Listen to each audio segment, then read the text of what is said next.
ಶ್ರೀಗುರುಭ್ಯೋ ನಮಃ ಪರಮಗುರುಭ್ಯೋ ನಮಃ ಶ್ರೀಮದಾನಂದತೀರ್ಥಭಗವತ್ಪಾದಾಚಾರ್ಯಗುರುಭ್ಯೋ ನಮಃ ಹರಿ ಓಂ ಕಲತ್ರಂ ಕಮಲಾಯಸ್ಯ ಪುತ್ರಃ ಕಮಲಸಂಭವಃ ಶಿವಾದ್ಯಾಶೇವಕಾಸ್ತಸ್ಮೈ ನಮೋ ವಿಶ್ವಕುಟುಂಬಿನೇ ವಂದೇ ವಿಷ್ಣುಂ ನಮಾಮಿ ಶ್ರಿಯಮಥ ಚ ಭುವಂ ಬ್ರಹ್ಮವಾಯೂ ಚ ವಂದೇ ಗಾಯತ್ರೀಂ ಭಾರತೀಂ ತಾಮಪಿ ಗರುಡಮನಂತಂ ಭಜೆ ರುದ್ರದೇವಂ ದೇವೀಂ ವಂದೇ ಸುಪರ್ಣೀಮಹಿಪತಿದಯಿತಾಂ ವಾರುಣೀಮಪ್ಯುಮಾಂತಾನ್ ಇಂದ್ರಾದೀನ್ ಕಾಮಮುಖ್ಯಾನ್ನಪಿ ಸಕಲಸುರಾನ್ ಸದ್ಗುರೂನ್ ಮದ್ಗುರೂಶ್ಚ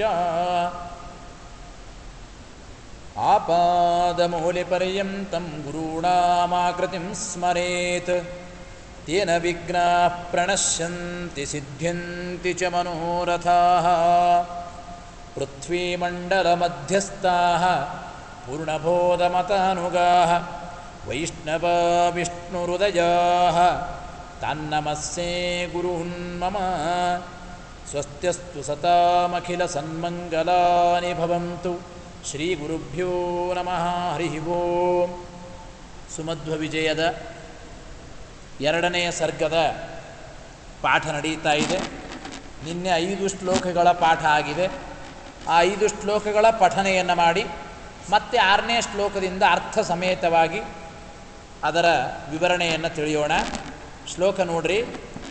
ವಿಜ್ಞಾನ ಭಾನುಮತಿ ಕಾಲ ಬಲೇನ ಲೀನೆ ದುರ್ಭಾಷ್ಯ ಸಂತಮಸ ಸಂತತಿತೋ ಜನೇಂಧೆ ಮಾರ್ಗ ಸತಾಂ ಸ್ಖಲತಿ ಖಿನ್ನ ಹೃದೋ ಮುಕುಂದಂ ದೇವಾಶ್ಚತುರ್ಮುಖ ಮುಖಾ ಶರಣಂ ಪ್ರಜಗ್ಮು ನಾಥ ಕಲೌ ತ್ರಿಯುಗಭೂತಿರನುದ್ಬುಭೂಷು ಬ್ರಹ್ಮಾಣಮಪ್ಯನವತಾರಮನಾದಿದಿಕ್ಷು ಸರ್ವಜ್ಞಮನ್ಯಮನವೇಕ್ಷ ಸಕಾರ್ಯವಿರಿಯಂ ಸ್ಮೇರಾನನೋ ಭುವನ ಜೀವನಮಾಭಭಾಷೆ ವೇದಾಂತ ಮಾರ್ಗ ಪರಿಮಾರ್ಗಣ ದೀನದೂನಾಃ ದೈವೀ ಪ್ರಜಾ ವಿಶರಣಾಃ ಕರುಣಾಪದಂ ನಃ ಆನಂದಯೇ ಸುಮುಖ ಭೂಷಿತ ಭೂಮಿಭಾಗೋ ರೂಪಾಂತರೇಣ ಮಮ ಸದ್ಗುಣ ನಿರ್ಣಯೇನ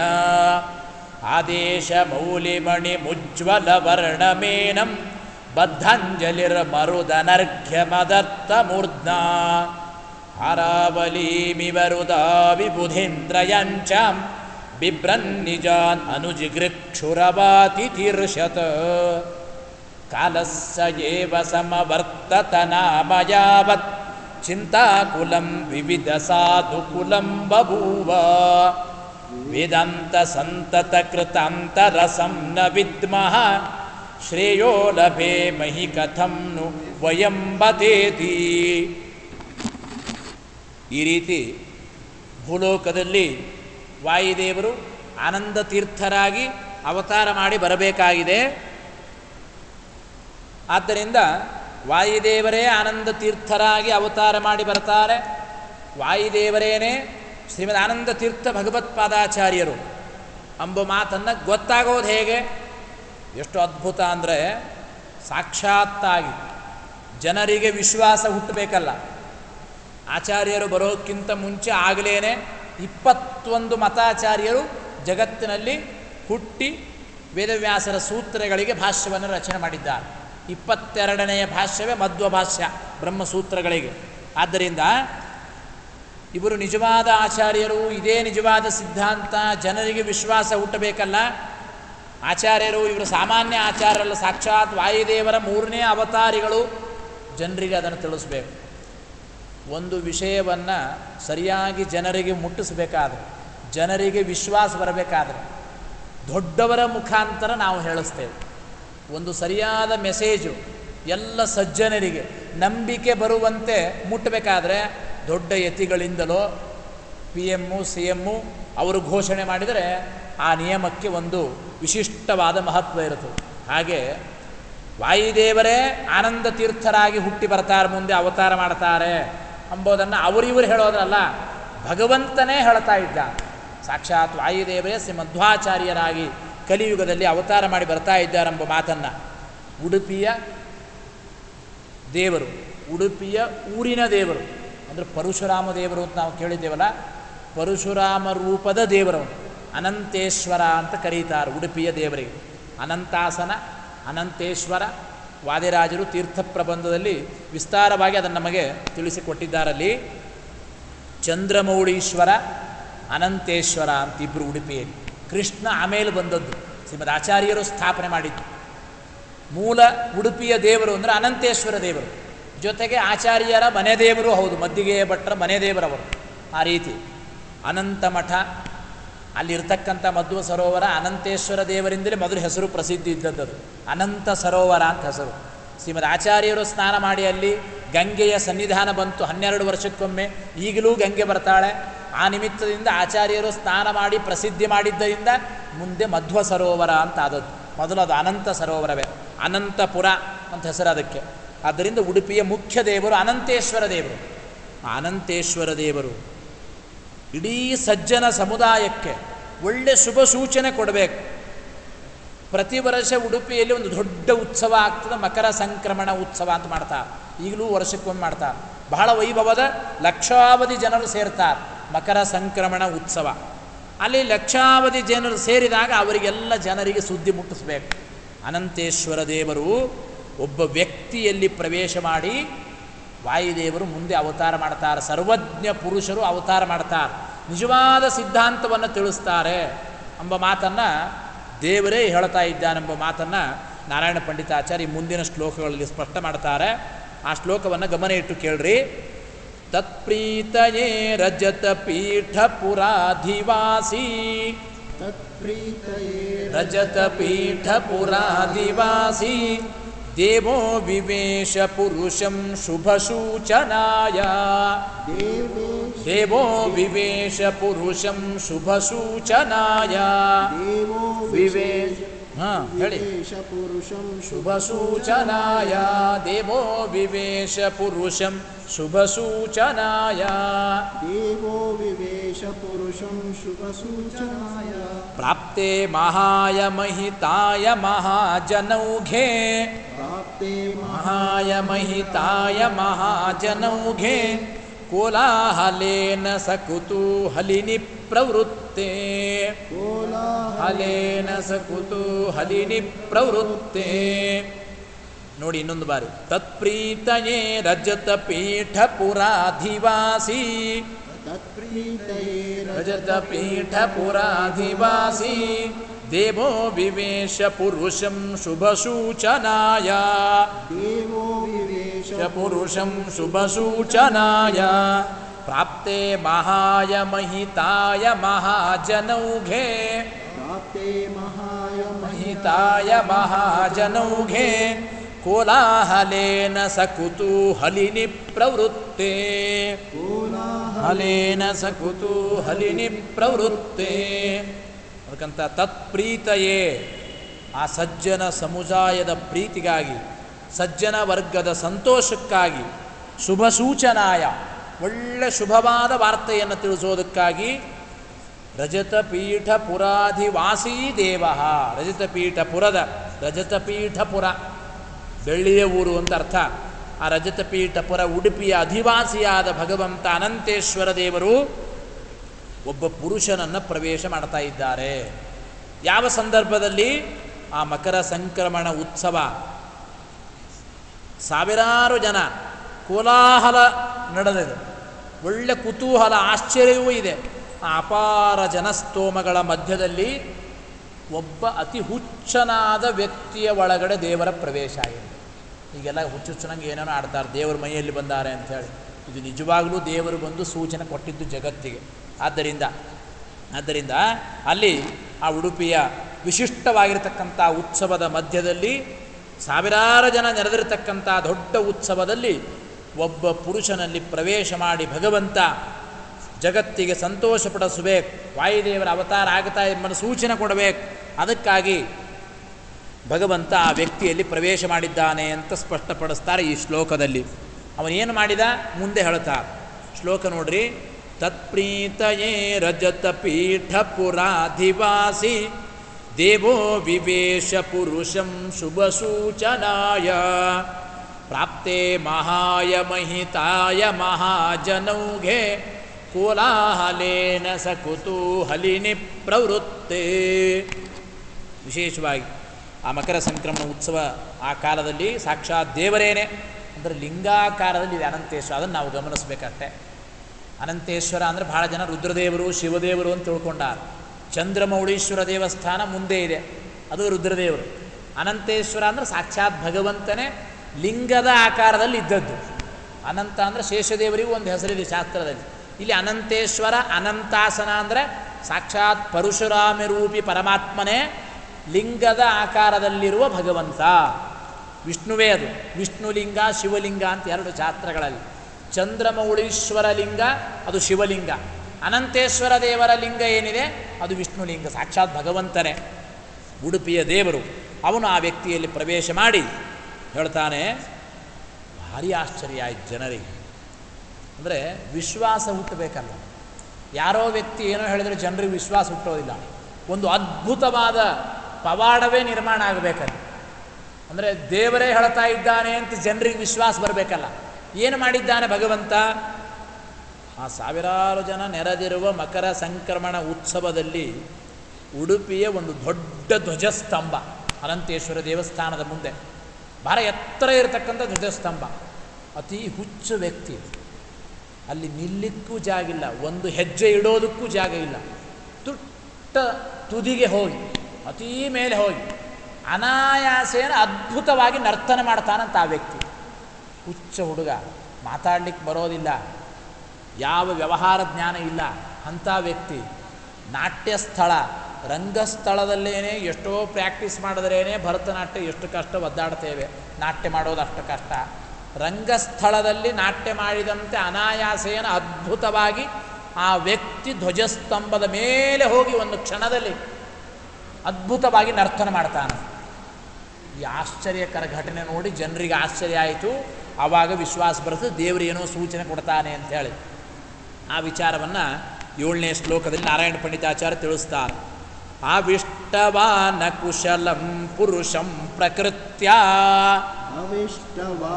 ಕುಶಲಂ ಪುರುಷಂ ಪ್ರಕೃತ್ಯ ಪ್ರತ್ಯಾಯಯನ್ ನಿಜ ಜನಾನ್ ನಿತರಾಮ ನೃತ್ಯತ ಪ್ರತ್ಯಾಯಯನ್ ನಿಜ ಜನಾನ್ ನಿತರಾಮ ನೃತ್ಯತ ಉತ್ತುಂಗ ಕೇತು ಶಿಖರೇ ಸಕೃತಾಂಗಾರೋ ಶಿಖರೇ ಸಕೃತಾಂಗಾರೋ ರಂಗಾಂತರೇ ನಟ ಇವ ಅಖಿಲ ವಿಸ್ಮಯಾತ್ಮ ಇವಾಖಿಲ ವಿಸ್ಮಯಾತ್ಮ. ಇನ್ನೊಂದ್ಸಲ ಹೇಳ್ತೀನಿ ನೋಡ್ರಿ. ಆವಿಷ್ಟವಾನ ಕುಶಲಂ ಪುರುಷಂ ಪ್ರಕೃತ್ಯ ಕುಶಲಂ ಪುರುಷಂ ಪ್ರಕೃತ್ಯ ಪ್ರತ್ಯಾಯಯನ್ ನಿಜ ಜನಾನ್ ನಿತರಾಮ ನೃತ್ಯತ ನಿಜ ಜನಾನ್ ನಿತರಾಮ ನೃತ್ಯತ. ರಾಗಬದ್ಧವಾಗಿ ಹೇಳಬೇಕು, ಇಲ್ಲಾಂದ್ರೆ ಆ ಶ್ಲೋಕ ಹೇಳಲಿಕ್ಕೆ ಬರೋದೇ ಇಲ್ಲ. ಉತ್ತುಂಗ ಕೇತು ಶಿಖರೇ ಸಕೃತಾಂಗಹಾರೋ ಕೇತು ಶಿಖರೇ ಸಕೃತಾಂಗಹಾರೋ ರಂಗಾಂತರೇ ನಟ ಇವಾಖಿಲ ವಿಸ್ಮಯಾತ್ಮ ಇವಾಖಿಲ ವಿಸ್ಮಯಾತ್ಮ. ಅದಕ್ಕಂತಾರ ಅಕುಶಲಂ ಪ್ರಕೃತ್ಯ ಅಕುಶಲನಂ ಪುರುಷಂ ಆವಿಷ್ಟವಾನ್. ಸ್ವಾಭಾವಿಕವಾಗಿ ಬುದ್ಧಿವಂತನಲ್ಲದ ಒಬ್ಬ ಅತೀ ಹುಚ್ಚ ವ್ಯಕ್ತಿ, ಒಬ್ಬ ಸಣ್ಣ ಹುಡುಗ, ಆ ಹುಚ್ಚ ವ್ಯಕ್ತಿಯಲ್ಲಿ ಭಗವಂತ ಪ್ರವೇಶ ಮಾಡಿ ಉತ್ತುಂಗ ಕೇತು ಶಿಖರೇ ಅಂತ ಆ ಧ್ವಜಸ್ತಂಭದ ಅತೀ ತುದಿಯಲ್ಲಿ ಏರಿ ಅದಕ್ಕಂತಾರೆ ರಂಗಾಂತರೇ ನಟ ಇವ ಅಂತ. ದೊಡ್ಡ ರಂಗಸ್ಥಳದಲ್ಲಿ ಒಳ್ಳೆ ಸ್ಟೇಜ್ ಮೇಲೆ ಹೇಗೆ ಬಹಳ ಚೆನ್ನಾಗಿ ಡ್ಯಾನ್ಸ್ ಮಾಡಬೇಕು, ಆ ಒಂದು ನಿಟ್ಟಿನಲ್ಲಿ ಆ ಹುಚ್ಚು ವ್ಯಕ್ತಿ ಅಂದರೆ ದೇವರನ್ನು ಒಳಗೊಂಡ ಅನಂತೇಶ್ವರ ದೇವರೇ ಆ ವ್ಯಕ್ತಿಯಲ್ಲಿ ಪ್ರವೇಶ ಮಾಡಿ. ದೇವರ ಕಾರ್ಯ ಇದೆ, ಭಗವಂತನ ಲೀಲೆ. ಆದ್ದರಿಂದ ಅತ್ಯದ್ಭುತವಾಗಿರ್ತಕ್ಕಂಥ ಮಹಿಮೆ, ಭಗವಂತನ ಮಹಿಮೆ. ದೇವರು ಇಚ್ಛೆ ಪಟ್ಟರೆ ಎಲ್ಲವೂ ನಡೆಯುತ್ತದೆ ಎಂಬುದಕ್ಕೆ ದೊಡ್ಡ ದೃಷ್ಟಾಂತ. ರಂಗಸ್ಥಳದ ಮಧ್ಯದಲ್ಲಿ ಒಳ್ಳೆ ನಟನಂತೆ, ನಾಟ್ಯ ಮಾಡುವನಂತೆ ಆ ಧ್ವಜಸ್ತಂಭದ ಮೇಲೆ ಏರಿ ಅನೇಕ ಅಭಿನಯಗಳನ್ನು ಮಾಡ್ತಾ ಇದ್ದಾನೆ, ಕುಣಿತಾ ಇದ್ದಾನಂತೆ. ಬಹಳ ಆಶ್ಚರ್ಯ ಆಯಿತು ಜನರಿಗೆಲ್ಲ. ಓ, ಏನೋ ದೇವರೇ ಸೂಚನೆ ಮಾಡಿ. ಆವಾಗೆಲ್ಲ ಆಶ್ಚರ್ಯಪಟ್ಟು ಜನ ಎಲ್ಲ ಮೇಲೆ ನೋಡ್ತಾರಂತೆ. ಧ್ವಜಸ್ತಂಭದ ಮೇಲೆ ಎರಡೂ ಕೈಗಳನ್ನು ಮೇಲೆತ್ತಿ ಜೋರಾಗಿ ದೇವರು ಹೇಳ್ತಾನೆ, ಸರ್ವಜ್ಞ ಪುರುಷರು ಮುಂದೆ ಇಲ್ಲಿ ಅವತಾರ ಮಾಡಿ ಬರ್ತಾರೆ ಎಲ್ಲ ಸಜ್ಜನರ ಉದ್ಧಾರಕ್ಕಾಗಿ ಅಂತ ದೇವರು ಸೂಚನೆ ಕೊಡ್ತಾ ಇದ್ದಾನೆ ಅಂತ ತಿಳಿಸ್ತಾರೆ. ನೋಡಿ ಇನ್ನೊಂದು ಬಾರಿ ಶ್ಲೋಕ. ಆವಿಷ್ಟವಾನ ಕುಶಲಂ ಪುರುಷಂ ಪ್ರಕೃತ್ಯ,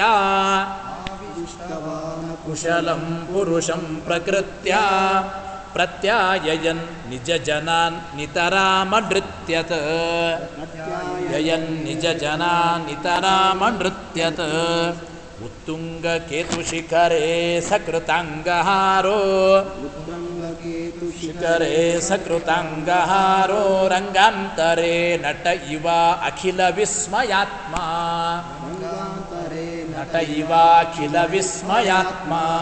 ಗೊತ್ತಾಯ್ತಲ್ಲ ಏನು ಹೇಳಿದ್ರು ದೇವರು ಈ ಶ್ಲೋಕದಲ್ಲಿ? 8ನೇ ಶ್ಲೋಕದಲ್ಲಿ ಅದನ್ನು ತಿಳಿಸ್ತಾರೆ. ಆಭಾಷ್ಯ ಸೋತ್ರ ಜನತಾಂ ಶಪಥಾನುವಿದ್ಧ, ಜನತಾಂ ಶಪಥಾನುವಿದ್ಧಂ ಅನ್ರಿ. ಆಭಾಷ್ಯ ಸೋತ್ರ ಜನತಾಂ ಶಪಥಾನುವಿದ್ಧಂ, ಸೋತ್ರ ಜನತಾಂ ಶಪಥಾನುವಿದ್ಧಂ. ಉಚ್ಚೈರಿದಂ ವಚನ ಮುದ್ರುತ ದುರ್ಭಭಾಷೆ, ಇದಂ ವಚನ ಮುದ್ರುತ ದುರ್ಭಭಾಷೆ. ಉತ್ಪತ್ಸ್ಯತೆ ಜಗತಿ ವಿಶ್ವಜನೀನ ವೃತ್ತಿ, ಜಗತಿ ವಿಶ್ವಜನೀನ ವೃತ್ತಿ.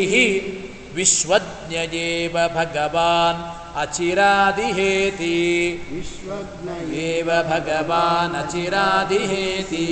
ಇನ್ನೊಂದು ಬಾರಿ ನೋಡ್ರಿ.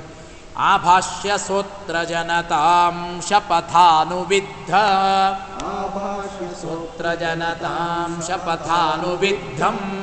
ಉಚ್ಚೈರಿದಂ ವಚನ ಮುದ್ರುತ ದುರ್ಭಭಾಷೆ, ವಚನ ಮುದ್ರುತ ದುರ್ಭಭಾಷೆ. ಉತ್ಪತ್ಸ್ಯತೆ ಜಗತಿ ವಿಶ್ವಜನೀನ ವೃತ್ತಿ, ವಿಶ್ವಜನೀನ ವೃತ್ತಿ. ವಿಶ್ವಜ್ಞಯೇವ ಭಗವಾನ್ ಅಚಿರಾದಿಹೇತಿ, ಭಗವಾನ್ ಅಚಿರಾದಿಹೇತಿ. ಅನಂತೇಶ್ವರ ದೇವರೇ ಪ್ರವೇಶ ಮಾಡಿರತಕ್ಕಂತಹ ಆ ವ್ಯಕ್ತಿ ಧ್ವಜಸ್ತಂಭದ ಮೇಲೆ ಏರಿ ನರ್ತನ ಮಾಡ್ತಾ ಎರಡೂ ಕೈಗಳನ್ನು ಮೇಲೆತ್ತಿ ಪ್ರತಿಜ್ಞೆ ಮಾಡ್ತಾನೆ. ಪ್ರತಿಜ್ಞೆ ಅಂದರೆ ಏನು ಗೊತ್ತಾ? ಶಾಸ್ತ್ರದ ರೀತಿಯಲ್ಲಿ ನಾನೇನು ಮಾತಾಡ್ತೇನೋ, ನಾನೇನು ಹೇಳ್ತೇನೋ ಅದು ಸುಳ್ಳಾಗಿದ್ದರೆ ಇದು ದೊಡ್ಡ ಹರಿವಾಯು ಗುರುಗಳ ದ್ರೋಹ ಅಂತ ಅರ್ಥ.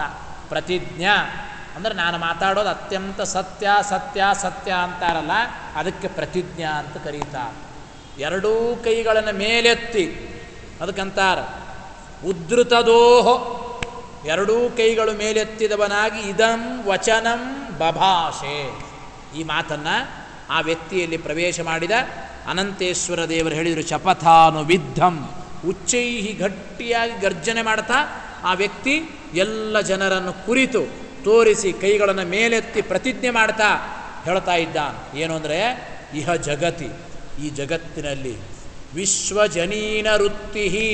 ಅದಕ್ಕಂತಾರೆ ಎಲ್ಲ ಜನರಿಗೆ ಹಿತವನ್ನುಂಟು ಮಾಡುವ ಪ್ರವೃತ್ತಿವುಳ್ಳ, ಎಲ್ಲ ಜನರಿಗೆ ಸುಖವೇ ಆಗಬೇಕು ಅಂತ ಬಯಸುವ ಸ್ವಭಾವವುಳ್ಳ ವಿಶ್ವಜ್ಞ ಏವ ಭಗವಾನ್. ಸರ್ವಜ್ಞ, ವಿಶ್ವಜ್ಞ ಅಂದರೆ ವಿಶ್ವಜ್ಞ, ಸರ್ವಜ್ಞ, ಸಕಲಜ್ಞ ಎಲ್ಲವೂ ಒಂದೇ ಅರ್ಥವೇ. ವಿಶ್ವ ಅಂದರೆ ಎಲ್ಲ ಅಂತ ಅರ್ಥ. ಎಲ್ಲವನ್ನು ತಿಳಿದವರಿಗೆ ವಿಶ್ವಜ್ಞ, ಸರ್ವಜ್ಞ, ಸಕಲಜ್ಞ ಅಂತ ಕರೀತಾರೆ. ಸರ್ವಜ್ಞರಾದ ಶ್ರೇಷ್ಠ ಅಂದರೆ ಪೂಜ್ಯರಾದ ವಾಯುದೇವರು ಅಚಿರಾತ್ ಬೇಗನೆ ಜಗತಿ ಉತ್ಪತ್ಸ್ಯತೆ, ಇಲ್ಲಿ ಹುಟ್ಟಿ ಬರ್ತಾ ಇದ್ದಾರೆ ಅಂತ ಎರಡೂ ಕೈಗಳನ್ನು ಮೇಲೆತ್ತಿ ಜನರಿಗೆ ಅನಂತೇಶ್ವರ ದೇವರು ಅಲ್ಲಿ ಹೇಳ್ತಾ ಇದ್ದಾರೆ ಅಂತ ತಿಳಿಸ್ತಾರೆ. ಆಕಾಶವಾಣಿ ಆಗುತ್ತದೆ. ಅನೇಕ ಜನರ ದೇಹದಲ್ಲಿ ಬಂದು ದೇವರ ಸೂಚನೆ ಮಾಡ್ತಾನೆ. ಅದರೆಲ್ಲ ಅರ್ಥ ವಾಯುದೇವರು ಜಗತ್ತಿಗೆ ಆಕಾಶವಾಣಿ ಅಂದರೆ ವಾಯುದೇವರು ಹೇಳೋ ವಾಣಿ ಅಂತ ಅರ್ಥ, ಅದಕ್ಕೆ ಶಾಸ್ತ್ರ ತಿಳಿಸಿದ್ದಾರೆ. ಹಾಗೆ ಇಲ್ಲಿ ಆಕಾಶವಾಣಿ ವಾಯುದೇವರು ಹೇಳಿದ್ದು ಅಷ್ಟೇ ಅಲ್ಲ, ದೇವರೇ ಒಬ್ಬರ ದೇಹದಲ್ಲಿ ಪ್ರವೇಶ ಮಾಡಿ ವಾಯುದೇವರೇ ಜಗತ್ತಿನಲ್ಲಿ ಹುಟ್ಟಿ ಬರ್ತಾ ಇದ್ದಾರೆ, ಜಗತ್ತಿಗೆ ಸುಖವನ್ನು ಉಂಟು ಮಾಡೋದಕ್ಕಾಗಿ ಅಂತ ಭಗವಂತ ಅವರ ದೇಹದಲ್ಲಿ ಪ್ರವೇಶ ಮಾಡಿ ತಿಳಿಸ್ತಾ ಇದ್ದಾನೆಂಬ ಮಾತನ್ನು ನಾರಾಯಣ ಪಂಡಿತಾಚಾರ್ಯ ಈ ಶ್ಲೋಕದಲ್ಲಿ ಹೇಳ್ತಾರೆ. ಅಂದರೆ ಧ್ವಜಸ್ತಂಭದ ಮೇಲೆ ನರ್ತನೆ ಮಾಡ್ತಾ ಎರಡೂ ಕೈಗಳನ್ನು ಮೇಲೆತ್ತಿ ಆ ಜನರನ್ನು ಕುರಿತು ಪ್ರತಿಜ್ಞೆ ಮಾಡ್ತಾ ಹೇಳ್ತಾ ಇದ್ದಾರೆ, ಸರ್ವಜ್ಞರಾದ ಒಬ್ಬ ಪುರುಷ ಎಲ್ಲ ಜನರಿಗೆ ಹಿತವನ್ನುಂಟು ಮಾಡುವ ಶ್ರೇಷ್ಠ ವಾಯುದೇವರೇ ಇಲ್ಲಿ ಮುಂದೆ ಅವತಾರ ಮಾಡಿ ಬರ್ತಾ ಇದ್ದಾರೆ ಎಂಬ ಮಾತನ್ನು ದೇವರೇ ಆ ಮಕರ ಸಂಕ್ರಮಣ ಉತ್ಸವ ಕಾಲದಲ್ಲಿ ಧ್ವಜಸ್ತಂಭವನ್ನು ಹತ್ತಿ ಹೇಳಿದ್ದಾನೆ ಅಂತ. ಅದಕ್ಕೆ ನಿಜವಾದ ವಿಶ್ವಗುರು ಅಂತ ಅರ್ಥವಿದೆ. ವಿಶ್ವಜ್ಞ ಏವ ಭಗವಾನ್ ಅಚಿರಾದಿಹೇತಿ ವಿಶ್ವಜನೀನ ವೃತ್ತಿ, ಜಗತ್ತಿಗೆ ಹಿತಕರವಾದ ಮಾತುಗಳನ್ನು ಹೇಳತಕ್ಕಂಥವ್ರು, ಜಗತ್ತಿಗೆ ಸುಖವನ್ನುಂಟು ಮಾಡುವ ಸ್ವಭಾವವುಳ್ಳವರು, ಅವರು ನಿಜವಾದ ವಿಶ್ವಗುರುಗಳು, ವಿಶ್ವಜ್ಞರು, ಜಗದ್ಗುರುಗಳು ಅಂತ ಕರೀತಾರಂತ. ಅಂತಹ ವಿಶ್ವಗುರುಗಳೇ ಅವತಾರ ಮಾಡಿ ಬರ್ತಾ ಇದ್ದಾರೆ ಅಂತ ಸಾಕ್ಷಾತ್ ದೇವರೇ ಹೇಳ್ತಾ ಇದ್ದಾನೆ. ಅಂದರೆ ಶ್ರೀಮದಾಚಾರ್ಯರು ಯಾವುದೋ ಒಬ್ಬ ಸಾಮಾನ್ಯ ಆಚಾರ್ಯರಲ್ಲ, ವಾಯುದೇವರ 3ನೇ ಅವತಾರವೇ ಶ್ರೀಮದ್ ಆನಂದ ತೀರ್ಥ ಭಗವತ್ಪಾದಾಚಾರ್ಯರೆಂಬ ಮಾತನ್ನು ಅವತ್ತು 800 ವರ್ಷಕ್ಕಿಂತ ಮೇಲ್ಪಟ್ಟು ಹಿಂದೇನೆ ಅನಂತೇಶ್ವರ ದೇವರು ಉಡುಪಿಯಲ್ಲಿ ಆ ಉತ್ಸವದಲ್ಲಿ ಹೇಳಿದ್ದಾರೆ. ಇದನ್ನು ಆಚಾರ್ಯರು ಅವತಾರ ಮಾಡೋಕ್ಕಿಂತ ಮುಂಚೆನೇ. ಅದಕ್ಕೆ ಅಲ್ಲಿ ತಿಳಿಸ್ತಾ, ಪ್ರಥಮೋ ಹನುಮಾನ್ ನಾಮ ದ್ವಿತೀಯೋ ಭೀಮಯೇವ ಚ ಪೂರ್ಣ ಪ್ರಜ್ಞಸ್ತೃತೀಯಸ್ತು ಭಗವತ್ ಕಾರ್ಯ ಸಾಧಕ. ಹನುಮದ ಅವತಾರ, 2ನೇದು ಭೀಮಾವತಾರ, 3ನೇದು ಮಧ್ವಾವತಾರ. 3 ಅವತಾರದಲ್ಲಿ ನಿಜವಾದ ಅರ್ಥದಲ್ಲಿ ಪೂರ್ಣ ಮಟ್ಟದಲ್ಲಿ ಭಗವಂತನ ಕಾರ್ಯ ಸಾಧನೆ ಮಾಡಿದ ಮಹಾನುಭಾವರಂದ್ರೆ ವಾಯುದೇವರೇ. ಹನುಮದ ಅವತಾರ, ಭೀಮಾವತಾರ, ಮಧ್ವಾವತಾರ, 3 ಅವತಾರಗಳಲ್ಲಿ ಭಗವತ್ ಕಾರ್ಯ ಸಾಧಕ, ನಿಜವಾದ ಅರ್ಥದಲ್ಲಿ ಭಗವಂತನ ಕಾರ್ಯ ಸಾಧನೆ ಮಾಡಿದವರು. ಆ ವೇದವ್ಯಾಸರ ಬ್ರಹ್ಮಮೀಮಾಂಸಾ ಶಾಸ್ತ್ರಕ್ಕೆ ನಿಜವಾದ ಅರ್ಥವನ್ನು ಜಗತ್ತಿಗೆ ಹೇಳಿಕೊಟ್ಟವರು ಅದು ಆನಂದ ತೀರ್ಥರೆಂಬ ಮಾತನ್ನು ಅನಂತೇಶ್ವರ ದೇವರು ಹೇಳಿದ್ದಾರೆ ಎಂಬುದನ್ನು ನಾವು ಚಿಂತನೆ ಮಾಡಬೇಕು. ಆ ಶ್ಲೋಕ ಇನ್ನೊಂದು ಬಾರಿ ನೋಡ್ರಿ. ಆಭಾಷ್ಯ ಸೋತ್ರ ಜನತಾಂ ಶಪಥಾನುವಿದ್ಧಂ ಉಚ್ಚೈರಿದಂ ವಚನ ಮುದ್ರುತ ದುರ್ಬಭಾಷೆ ಉತ್ಪತ್ಸ್ಯತೆ ಜಗತಿ ವಿಶ್ವಜನೀನ ವೃತ್ತಿ ವಿಶ್ವಜ್ಞೇವ ಭಗವಾನ್ ಅಚಿರಾದಿಹೇತಿ ಅಂತ ತಿಳಿಸ್ತಾರೆ. ದೇವರು ವಾಯುದೇವರೇ ಅವತಾರ ಮಾಡಿ ಬರ್ತಾರೆ ಸಜ್ಜನ ಉದ್ಧಾರಕ್ಕಾಗಿ ಎಲ್ಲ ಹೇಳಿ ಆಯಿತು.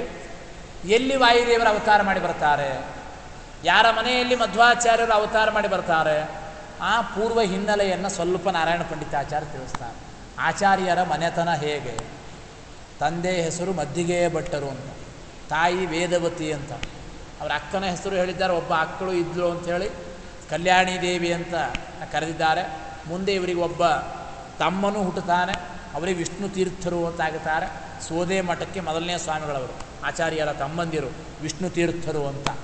ಹೀಗೆ ಆಚಾರ್ಯರ ಒಂದು ಕುಟುಂಬದ ವಿಚಾರ ಎಲ್ಲಿತ್ತು, ಆ ಕುಟುಂಬ ಮದ್ದಿಗೆ ಭಟ್ರು ಯಾರು, ಅದನ್ನು ಅವರು ಕಂಡು ದೊಡ್ಡವರಿಂದ ತಿಳಿದದ್ದನ್ನು ನಾರಾಯಣ ಪಂಡಿತಾಚಾರ್ಯ ಸ್ಪಷ್ಟಪಡಿಸ್ತಾರೆ. ನಾರಾಯಣ ಪಂಡಿತಾಚಾರ್ಯ ಲಿಕುಚ ವಂಶದವರು, ಇವರು ಮದ್ದಿಗೇಹ ಭಟ್ಟರು. ಮಧ್ಯಗೇಹ ಅಂದರೆ ಅರ್ಥ ಏನು ಗೊತ್ತಾ, ನಡುಮನೆ ಬ್ರಾಹ್ಮಣರು ಅಂತ. ಸಾಮಾನ್ಯ ಕನ್ನಡದಲ್ಲಿ ಉಡುಪಿ ಕಡೆ, ಆ ಕೇರಳ ಕಡೆ ಎಲ್ಲ ಕರೆಯುವ ಪದ್ಧತಿ. ಮೂಲೆ ಮನೆ ಬ್ರಾಹ್ಮಣರು, ನಡುಮನೆ ಬ್ರಾಹ್ಮಣರು, ಮೊದಲನೇ ಮನೆ ಬ್ರಾಹ್ಮಣರು, ಆ ಮನೆಗಳ ಹೆಸರಿನಿಂದಲೇ ಅವರಿಗೆ ಪ್ರಸಿದ್ಧಿ. ಹಾಗೆ ಕುಲಕರ್ಣಿ, ದೇಶಪಾಂಡೆ, ದೇಸಾಯಿ, ದೇಶಮುಖರಂತೆಲ್ಲ ನಾವು ಉತ್ತರ ಕರ್ನಾಟಕ ಕಡೆ ಇರ್ತಾರಲ್ಲ, ಆ ಕಡೆ ಮಧ್ಯಗೇಹ, ಲಿಕುಚ ವಂಶ ಅಂತ ಈ ರೀತಿ ಗಿಡದ ಹೆಸರಿನಿಂದ ಆ ಮನೆಗಳ ಹೆಸರೆಲ್ಲ ಬರ್ತದೆ. ಹಾಗೆ ಆ ಮದ್ದಿಗೇಹ ಭಟ್ಟರ ಪೂರ್ವ ವೃತ್ತಾಂತವನ್ನು ಕಿಂಚಿತ್ ಹೇಳ್ತಾರೆ ನಾರಾಯಣ ಪಂಡಿತಾಚಾರ್ಯ. 9ನೇ ಶ್ಲೋಕ ನೋಡ್ರಿ.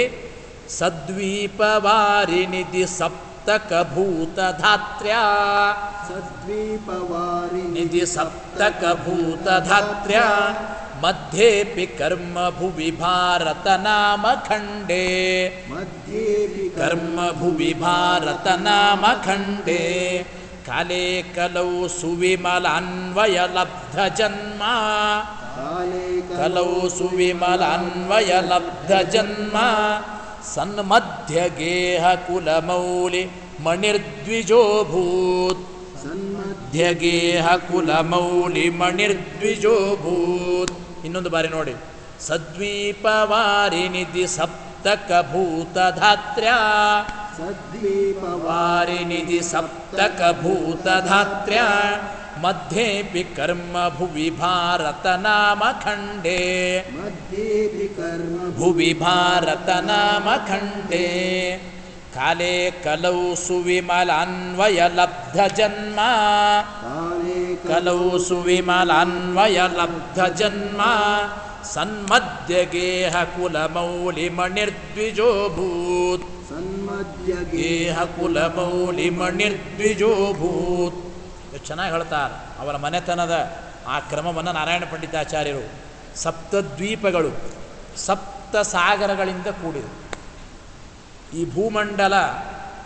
ಇದರ ಸುತ್ತಲೂ 7 ದ್ವೀಪಗಳು, 7 ಸಮುದ್ರಗಳಿವೆ. ಅದನ್ನೆಲ್ಲ ಕೇಳಿರ್ತೇವಲ್ಲ ನಾವೆಲ್ಲ ಭೂಗೋಳ ಖಗೋಳದ ವರ್ಣನದಲ್ಲಿ ತಿಳಿಯುವಾಗ. ಹಾಗೆ ಸಪ್ತದ್ವೀಪಗಳು, ಸಪ್ತ ಸಾಗರಗಳಿಂದ ಕೂಡಿದ ಈ ಭೂಮಂಡಲ. ಭೂಮಂಡಲದ ಮಧ್ಯದಲ್ಲಿ ಆ 7 ದ್ವೀಪಗಳ ಮಧ್ಯದಲ್ಲಿ ಜಂಬೂದ್ವೀಪ ನಾವಿದ್ದದ್ದೀಗ. ಜಂಬೂದ್ವೀಪೆ ಭರತಖಂಡೇ ಭರತವರ್ಷೆ ಸಂಕಲ್ಪದಲ್ಲಿ ಹೇಳ್ತೇವೋ ಇಲ್ಲೋ.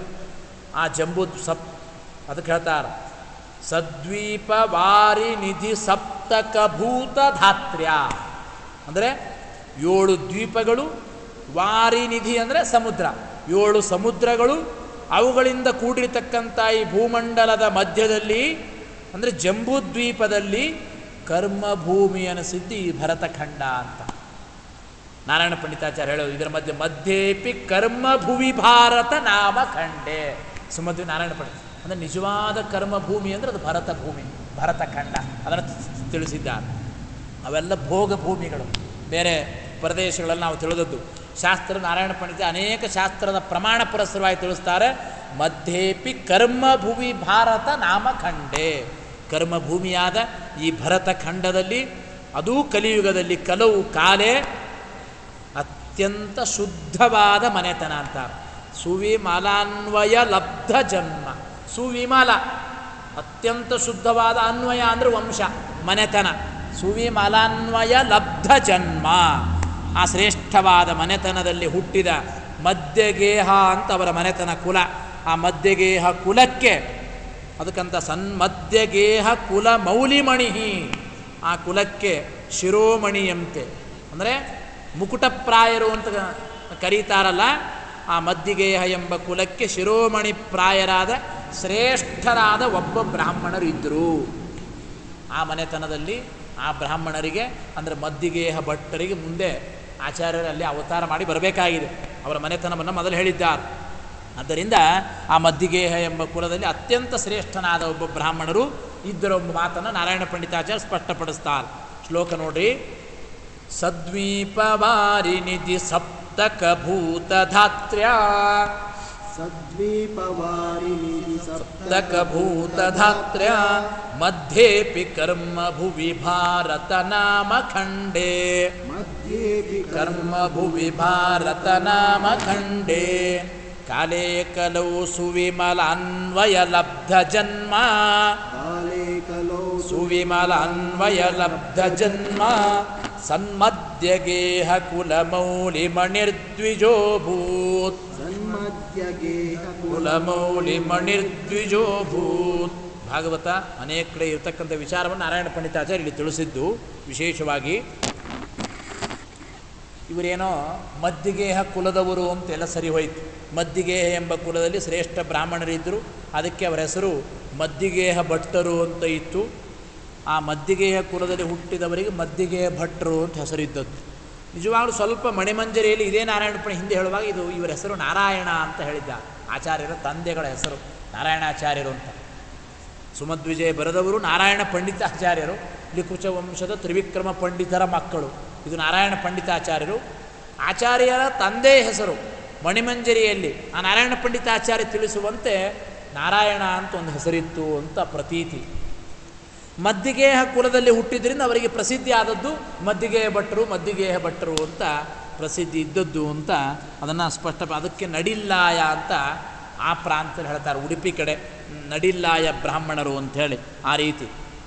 ಆದ್ದರಿಂದ ಆ ನಾರಾಯಣಾಚಾರ್ಯರೆಂಬವರು ಇದ್ದರು, ಶ್ರೇಷ್ಠ ಬ್ರಾಹ್ಮಣರು ಅಂತ ತಿಳಿಸ್ತಾ ಮದ್ದಿಗೆ ಭಟ್ರ ಮೂಲ ಸ್ಥಾನ ಯಾವುದು ಅಂತ. ಪಾಜಕ ಕ್ಷೇತ್ರಕ್ಕೆ ಬರಬೇಕವರು. ಪಾಜಕ ಕ್ಷೇತ್ರದಲ್ಲಿ ಮುಂದೆ ಅವರ ಮನೆ, ಅಲ್ಲಿ ಪಾಜಕ ಕ್ಷೇತ್ರದ ಮನೆಯಲ್ಲಿ ಮುಂದೆ ಆಚಾರ್ಯರ ಅವತಾರ, ಆ ಕಥೆಯನ್ನು ಕೇಳ್ತೇವೆ. ಮೂಲತಃ ಮದ್ದಿಗೆ ಭಟ್ರು ಯಾರು, ನಿಮ್ಮ ಪ್ರಾಪರ್ ಯಾವುದು ಅಂತ ಕೇಳ್ತಾರೆ ಈ ಕಡೆ ಎಲ್ಲ. ಹಾಗೆ ಆ ಆಚಾರ್ಯರ ಮನೆತನ, ಆ ನಾರಾಯಣಾಚಾರ್ಯರ ಅವರ ತಂದೆಗಳು ಮದ್ದಿಗೆ ಭಟ್ರು. ಅವರ ಪ್ರಾಪರ್ ಯಾವುದು ಅಂದರೆ ಶಿವಳ್ಳಿ ಅಂತ ಒಂದು ಚಿಕ್ಕ ಹಳ್ಳಿ. ಆ ಶಿವಳ್ಳಿ ಎಂಬ ಅಂದರೆ ಶಿವರೂಪ್ಯ ನಾಮ, ಶಿವರೂಪ್ಯ, ಅದು ಶಿವಬೆಳ್ಳಿ ಅಂತ, ಅದಕ್ಕೆ ಶಿವಬೆಳ್ಳಿ ಹೋಗಿ ಅದು ಶಿವಳ್ಳಿ ಆದದ್ದು. ಶಿವಳ್ಳಿ, ಈ ಶಿವಳ್ಳಿ ಬ್ರಾಹ್ಮಣರು ಅಂತ ಕೇಳ್ತಾರೆ. ಅಂದರೆ ಉಡುಪಿಯ ಅಷ್ಟಮಠಗಳಿಗೆ ಆಶ್ರಮ ಕೊಡೋದು ಈ ಶಿವಳ್ಳಿ ಬ್ರಾಹ್ಮಣರೇ ಆಗಬೇಕಲ್ಲಿ ಬ್ರಹ್ಮಚಾರಿಗೆ ಹೇಳೋದು. ಆ ಉಡುಪಿಯ ಎಲ್ಲ ಬ್ರಾಹ್ಮಣರು ಹೇಳ್ತಾರಲ್ಲ, ಈ ಶಿವಳ್ಳಿ ಬ್ರಾಹ್ಮಣರಂತೆ ಅದನ್ನು ಸ್ಪಷ್ಟಪಡಿಸ್ತಾರೆ. ಉಡುಪಿಯ 8 ಮಠಗಳಲ್ಲಿ ಆಶ್ರಮ ಕೊಡೋದು ಆ ಶಿವಳ್ಳಿ ಬ್ರಾಹ್ಮಣರಿಗೇನೆ. ಆದ್ದರಿಂದ ಮೂಲತಃ ಆಚಾರ್ಯರ ಈ ತಂದೆಯವರು ಶಿವಳ್ಳಿ ಬ್ರಾಹ್ಮಣರು ಅಂತ ಅದನ್ನು ನಾರಾಯಣ ಪಂಡಿತಾಚಾರ್ಯ ಈ ಶ್ಲೋಕದಲ್ಲಿ ಸ್ಪಷ್ಟಪಡಿಸ್ತಾರೆ. ಶ್ಲೋಕ ನೋಡ್ರಿ, ಸ್ವಲ್ಪ ಕಠಿಣ ಇದೆ, ನಿಧಾನವಾಗಿ ನೋಡ್ರಿ. ವೇದಾದ್ರಿ ಸದ್ರಜತ ಪೀಠ ಪುರೇಶ್ವರಾಭ್ಯಾಂ, ಸದ್ರಜತ ಪೀಠ ಪುರೇಶ್ವರಾಭ್ಯಾಂ ಗ್ರಾಮೋ ವಿಭೂಷಿತತರ ಶಿವರೂಪ್ಯ ನಾಮ, ವಿಭೂಷಿತತರ ಶಿವರೂಪ್ಯ ನಾಮ ಹೇಮಾದ್ರಿ ರಾಜ ವಿಭುರಾಜ ದಿಲಾರುತಾಭಃ, ರಾಜ ವಿಭುರಾಜ ದಿಲಾರುತಾಭಃ ತಸ್ಯಾಭವತ್ ಗುರುಗುಣ ಖಲು ಮೂಲಭೂಮಿ, ಭವತ್ ಖಲು ಮೂಲಭೂಮಿ. ನೋಡಿ ಇನ್ನೊಂದು ಬಾರಿ. ವೇದಾದ್ರಿ ಸದ್ರಜತ ಪೀಠ ಪುರೇಶ್ವರಾಭ್ಯಾಂ, ಸದ್ರಜತ ಪೀಠ ಪುರೇಶ್ವರಾಭ್ಯಾಂ ಗ್ರಾಮೋ ವಿಭೂಷಿತತರ ಶಿವರೂಪ್ಯ ನಾಮ, ವಿಭೂಷಿತತರ ಶಿವರೂಪ್ಯ ನಾಮ ಹೇಮಾದ್ರಿ ರಾಜ ವಿಭುರಾಜ ದಿಲಾರುತಾಭಃ,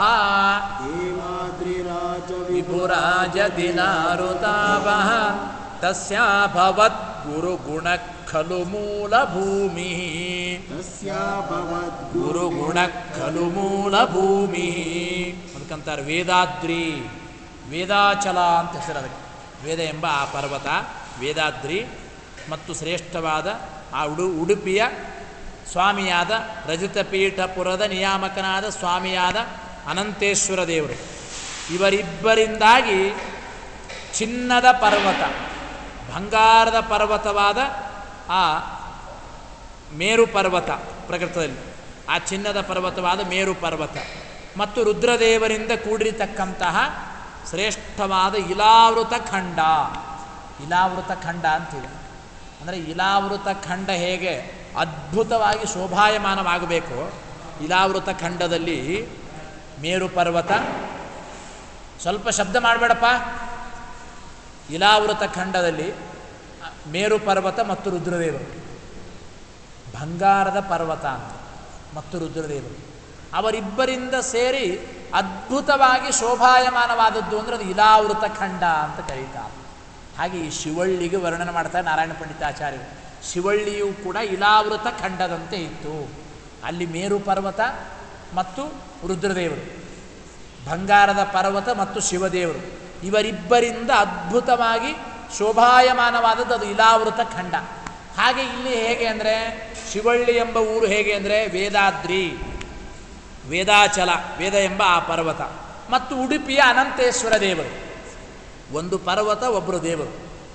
ಹಾಗೆ ವೇದಾದ್ರಿ ಮತ್ತು ಅನಂತೇಶ್ವರ ದೇವರು ಇವರಿಬ್ಬರಿಂದ ಕಂಗೊಳಿಸ್ತಕ್ಕಂಥ ಅದ್ಭುತವಾಗಿ ಶೋಭಾಯಮಾನವಾದ, ಅದಕ್ಕಂತಾರೆ ಗುರುಗುಣ, ಅನೇಕ ಶ್ರೇಷ್ಠವಾದ ಗುಣಗಳಿಂದ ಕೂಡಿದ ಶಿವಳ್ಳಿ ಅಂತೇನು ಚಿಕ್ಕ ಗ್ರಾಮ ಇದೆ. ಆ ಶಿವಳ್ಳಿ ಎಂಬ ಗ್ರಾಮವೇ ಈ ನಾರಾಯಣಾಚಾರ್ಯರ ಮದ್ದಿಗೆ ಭಟ್ಟರ ಮೂಲ ಸ್ಥಾನ, ಮೂಲಭೂಮಿ. ಅದು ಜನ್ಮಭೂಮಿ ಅವರಿಗಾಗಿತ್ತು, ಮೂಲಭೂಮಿ ಆಗಿತ್ತು ಎಂಬ ಮಾತನ್ನು ನಾರಾಯಣ ಪಂಡಿತಾಚಾರ್ಯರು ಈ ಶ್ಲೋಕದಲ್ಲಿ ಸ್ಪಷ್ಟಪಡಿಸ್ತಾ ಇದ್ದಾರೆ. ಶ್ಲೋಕ ನೋಡ್ರಿ. ವೇದಾದ್ರಿ ಸದ್ರಜತ ಪೀಠ ಪುರೇಶ್ವರಾಭ್ಯಾಂ ಗ್ರಾಮೋ ವಿಭೂಷಿತತರ ಶಿವರೂಪ್ಯ ನಾಮ ಹೇಮಾದ್ರಿರಾಜ ವಿಭುರಾಜ ದಿಲಾವೃತಾಭಃ ತಸ್ಯಾಭವದ್ ಗುರುಗುಣ ಖಲು ಮೂಲಭೂಮಿ. ಆ ಮೂಲಭೂಮಿ ಮದ್ದಿಗೆ ಭಟ್ರ ಮೂಲಸ್ಥಾನ ಅದು ಶಿವಳ್ಳಿ ಎಂಬ ಊರಾಗಿತ್ತು ಎಂಬ ಮಾತನ್ನು ತಿಳಿಸ್ತಾರೆ. ಆ ಶಿವಳ್ಳಿ ಬ್ರಾಹ್ಮಣರೇನೆ ಉಡುಪಿಯ ಹತ್ತಿರ ಇರುವ, ಅಂದರೆ ಉಡುಪಿಯಿಂದ 14 ಕಿಲೋಮೀಟರು ಅಲ್ಲಿ ಪಾಜಕ ಕ್ಷೇತ್ರ ಅಂತ. ಆ ಪಾಜಕ ಕ್ಷೇತ್ರಕ್ಕೆ ವಲಸೆ ಬಂದವರವರು ಮದ್ದಿಗೆ ಭಟ್ರ ಆಚಾರ್ಯ. ನಿಜವಾಗಲು ಶಿವಳ್ಳಿ ಬ್ರಾಹ್ಮಣರು ಆ ಪಾಜಕ ಕ್ಷೇತ್ರಕ್ಕೆ ಬಂದು ಅಲ್ಲಿ ವಾಸವಾಗಿದ್ದರು. ಅಲ್ಲಿ ಮುಂದೆ ಆಚಾರ್ಯರ ಅವತಾರ. ಆ ಎಲ್ಲ ವಿಷಯವನ್ನು ಮತ್ತೆ ಮುಂದಿನ ಶನಿವಾರದಿಂದ ಮತ್ತೆ ತಿಳಿಯೋಣ. ಮುಂದಿನ ಶನಿವಾರ ಮತ್ತೆ ಅದು ಸಮಯವನ್ನು ಹೇಳ್ತೇನೆ, 5 ಗಂಟೆಗೇನೆ ಮುಂದಿನ ಶನಿವಾರ ಸರಿಯಾಗಿ 5 ಗಂಟೆಗೆ ಪಾಠ. ಮುಂದಿನ ಶ್ಲೋಕಗಳು ಮತ್ತೆ ತಿಳಿಯೋಣ. ಯಾವ ಶ್ಲೋಕ ಹೇಳಲಿಕ್ಕೆ ಬರೋದಿಲ್ಲ, ಉಚ್ಚಾರ ಮಾಡಲಿಕ್ಕೆ ಬಂದಿಲ್ಲ, ಅಥವಾ ಯಾವ ಶಬ್ದಾರ್ಥ ಅರ್ಥವಾಗದೆ ಹೋದರೆ ಏನಾದರೂ ಸಂದೇಹಗಳಿದ್ದರೆ ಅವಶ್ಯವಾಗಿ ಕೇಳಬಹುದು ಅಥವಾ ಮೆಸೇಜ್ ಮಾಡಬಹುದು ಅಂತ ತಿಳಿಸ್ತಾ ಇದ್ದೇನೆ. ಬರೇ ಶ್ಲೋಕನ ಶ್ಲೋಕ ನೋಡಿ ಇನ್ನೊಂದು 8ನೇ ಶ್ಲೋಕ. ಆಭಾಷ್ಯ ಸೋತ್ರ ಜನತಾಂ ಶಪಥಾನುವಿದ್ಧಂ ಉಚ್ಚೈರಿದಂ ವಚನ ಮುದ್ರುತ ದುರ್ಭಭಾಷೆ ಉತ್ಪತ್ಸ್ಯತೆ ಜಗತಿ ವಿಶ್ವಜನೀನ ವೃತ್ತಿ ವಿಶ್ವಜ್ಞನೇಮ ಭಗವಾನ್ ಅಚಿರಾದಿಹೇತಿ. ಆ ರೀತಿ ನೀವು ನೋಡಿ, ಅಧಿಕಾರ ನೋಡಿ ಮತ್ತೆ ಚಿಂತನೆ ಮಾಡಬೇಕು. ಆದಷ್ಟರ ಮಟ್ಟಿಗೆ ಆ ಶ್ಲೋಕಗಳನ್ನು ಹೇಳಲಿಕ್ಕೆ ಪ್ರಯತ್ನ ಮಾಡಬೇಕು. ಏನಾದರೂ ಸಂದೇಹ ಇದ್ದರೆ ಅವಶ್ಯವಾಗಿ ಕೇಳ್ಬೋದು ಅಂತೇಳಿ ಶ್ರೀಕೃಷ್ಣಾರ್ಪಣಮಸ್ತು. ಅನೇನ ಭಾವಿಯತ್ ಪುಣ್ಯಂ ತದಾಪ್ನೋತು ಗುರುರ್ಮಮ.